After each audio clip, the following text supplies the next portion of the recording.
Avec cette question, reverra-t-on un jour Paul Pogba au plus haut niveau sur un terrain de football? Rien n'est moins sûr ce matin, puisque quelques heures après l'annonce de sa suspension à titre provisoire, après un contrôle antidopage positif à la testostérone, Cyril Delamorinerie, c'est vraiment la descente aux enfers pour ce joueur qui fut champion du monde en 2018. Oui, il y a 5 ans, pendant la Coupe du Monde, c'est lui qui a ambiancé le vestiaire en tapant sur la table en Russie. C'est j'entends là. Messi, pas Messi, on s'en bat les couilles. Allez les gars.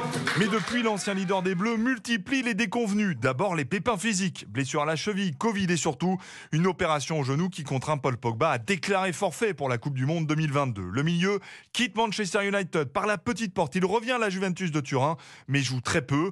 Ajoute à cela les déboires extrasportifs. Paul Pogba est victime d'une tentative d'extorsion en bande organisée. Son frère Mathias et 4 autres suspects sont mis en examen et placés en détention provisoire.